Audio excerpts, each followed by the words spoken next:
Bom dia, galera aí do 8º ano, professora Mariana, turma 800, e esse vídeo aí é do 800 e 801, né? Que é o vídeo explicando mais ou menos aí a nossa prova, tá? Vou dar aí um norte para que vocês consigam fazer essa prova com bastante facilidade, que tá bem fácil, tudo que a gente já vem estudando aí nesses capítulos do livro. Lembrando que os capítulos abordados do livro foram os capítulos 6, 7 e 8. Tá? O capítulo 6, ele fala sobre como a reprodução se espalhou na Terra, né? Esse capítulo aqui é o 6, que vai falar sobre a origem da Terra, né? Que fala sobre como era a Terra primitiva, fala sobre biogênese, a biogênese, os experimentos aí para desmentir a biogênese, Pasteur, Red, né? O capítulo 7, ele vai estar entrando com o assunto aí de reprodução assexuada, que é a reprodução que não tem troca de DNA, né? Não tem troca de material genético, tem os tipos de reprodução assexuada, tem vários tipos. A gente tem divisão binária, brotamento, esporulação, fragmentação, propagação vegetativa, partenogênese, são vários os tipos, né, de reprodução assexuada. Aí eu venho com vocês com o capítulo 8, que fala de reprodução sexuada e a variabilidade genética.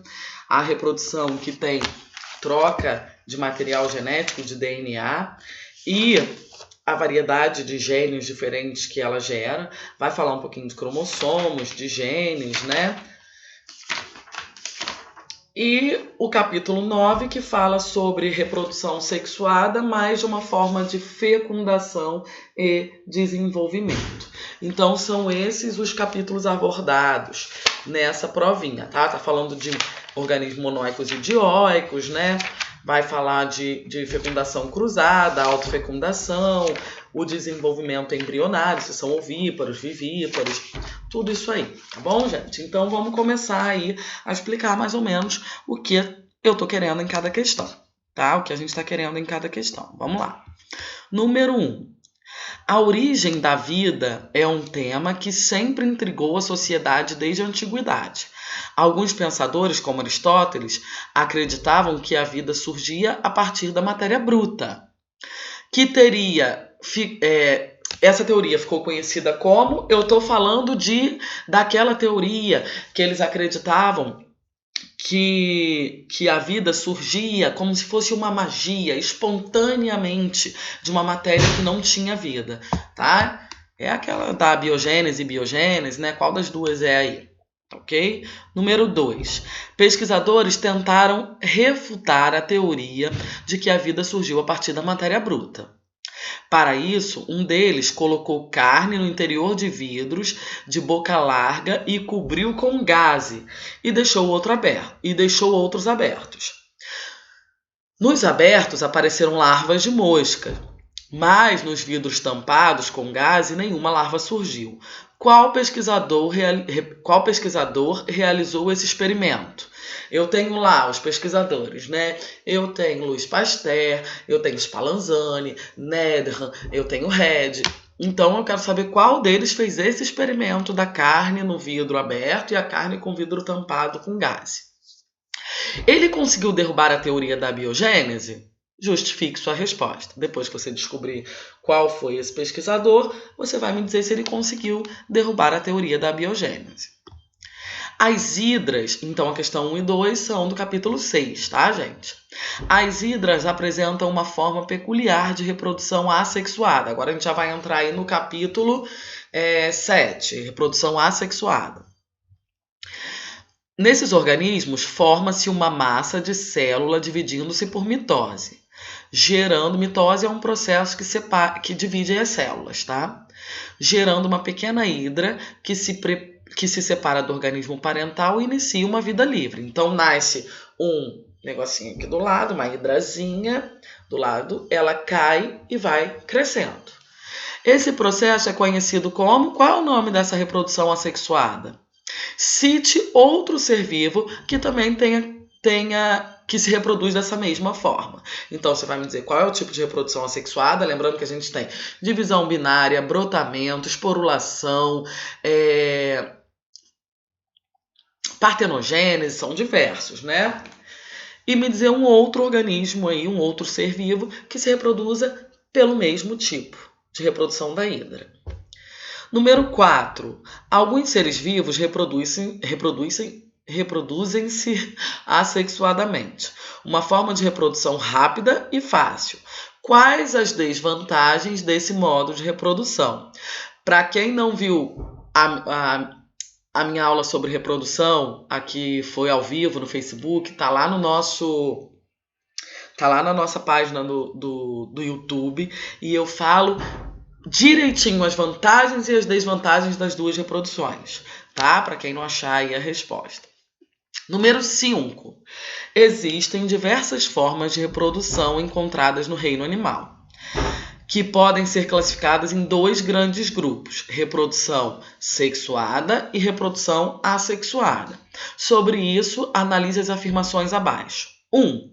O brotamento é um processo de reprodução assexuada, que tem como fator positivo o fato de necessitar de um gasto de energia menor, uma vez que dispensa o acasalamento. 2. A partenogênese, processo em que o óvulo não fecundado desenvolve um novo indivíduo diploide, é um mecanismo que pode ser encontrado em invertebrados, como abelhas, e algumas espécies de vertebrados, como peixes. Número 3. A reprodução sexuada, processo que requer a união de 2 células haploides, é, de todos os mecanismos reprodutivos, aquele que promove a variabilidade genética entre indivíduos. Dentre essas 3 alternativas, uma é incorreta. Eu quero que você me diga qual das 3 é incorreta e escreva ela corretamente aí embaixo. Também falo sobre tudo isso no vídeo que eu falei aí para vocês da questão anterior, tá? Número 6. Quais são as vantagens e desvantagens da reprodução sexuada? Tá lá no vídeo também. O quadro já começa com o lado das vantagens e desvantagens de cada tipo de reprodução, tá? Número 7. Um organismo unicelular pode se reproduzir de 2 maneiras. Um organismo unicelular, uma única célula. Por cisparidade, que é a mesma coisa que divisão binária, tá? Ou por conjugação. Qual desses processos possibilita variabilidade genética? Lembrando que divisão binária ele vai gerar clones dele mesmo, né? São iguais. Então, se eles são iguais, vai ter variação? E a conjugação é quando, vou dar um exemplo de uma bactéria, né, que é um organismo unicelular, quando uma chega perto da outra e troca um material genético. Então, vai ter variabilidade genética nisso aí? Vai ter variação? Elas vão ficar diferentes ou elas vão ser clone? Vão ficar diferentes, né? Então, me diz aí, me responde aí a número 7. Número 8. Quais organismos têm maior probabilidade de se adaptar a ambientes em contínua modificação? Os que se reproduzem por autofecundação ou os que se reproduzem por fecundação cruzada? Por quê? Olha só, a minhoca, vou dar um exemplo de quem faz reprodução cruzada. A minhoca, mesmo ela sendo hermafrodita, né, tem os 2 sexos no mesmo corpo, ela necessita de outra minhoca para se reproduzir. Na página, vou falar para vocês aonde vocês vão encontrar falando sobre esse assunto aqui no livro. Sobre a questão anterior de conjugação e cisparidade, tá? Deixa eu só comentar aqui com vocês. Conjugação está na página 40. Tá falando sobre conjugação na página 40. E sobre a cisparidade, que é a mesma coisa que divisão binária, tá na página 21, tá? Então, agora nós vamos para fecundação cruzada e autofecundação. A gente vai ver aí falando sobre isso na página 52. Tá falando sobre fecundação cruzada e tá falando sobre autofecundação. Tá até dando um exemplozinho aqui da minhoca, ó. A minhoca que faz fecundação cruzada, mesmo elas sendo hermafroditas, elas necessitam de um parceiro para trocar aí os gametas delas. Então, as 2 minhocas vão se aproximar, vão trocar gameta e as 2 vão sair com ovinhos, tá? As 2 vão sair esperando filhos, digamos assim. Já a autofecundação, esse organismo é hermafrodita e consegue, a parte reprodutora dele masculina, consegue fecundar a parte reprodutiva dele feminina.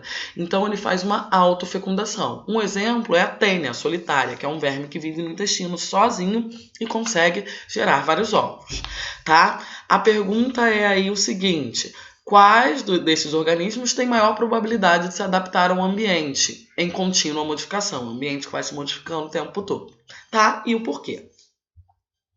Número 9. O processo de regeneração ou fragmentação, tá?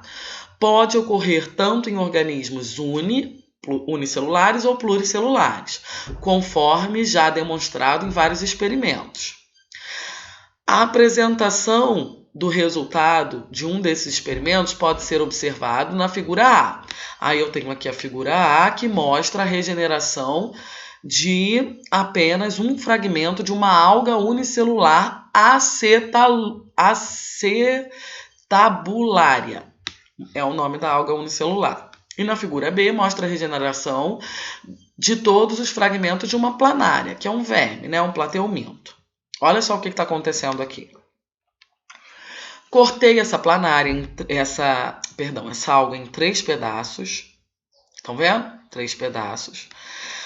O primeiro pedaço não regenerou, né? Não virou um indivíduo. O segundo pedaço não virou um indivíduo. E o terceiro pedaço ele cresceu de volta, virando um novo indivíduo. Na B eu tenho uma planária. Essa planária ela foi cortada em 3 pedaços. Cada pedaço dela gerou uma nova planária. Ok? Letra A. Por que no experimento da C com acetabulária não houve regeneração de todos os fragmentos? Por quê? Por que será que não aconteceu? Só para falar para vocês, falando sobre... No livro não tá como regeneração, tá como fragmentação na página 24. Tá? Tá aqui na página 24, tá até mostrando também uma planária. Se vocês precisarem ler aí. E letra B. Explique por que o processo de regeneração das planárias difere do ocorrido com a alga unicelular. Tá? Então leiam ali, respondam. É uma pergunta que tem que pensar mais, tá? Então, façam bem bonitinho. Galerinha, então é isso. A prova tem 10 questões, né? Porque a número 9 ela tem a A e a B. Então são 10 questões. Façam com bastante atenção. Essa prova será retornada para nós professores. Pedro vai pegar as da turma dele, eu vou pegar as da minha turma. Nós vamos corrigir essas provas bonitinho. Vamos dar a nota para vocês, tá? Então, não deixem de fazer a prova. Tá muito fácil.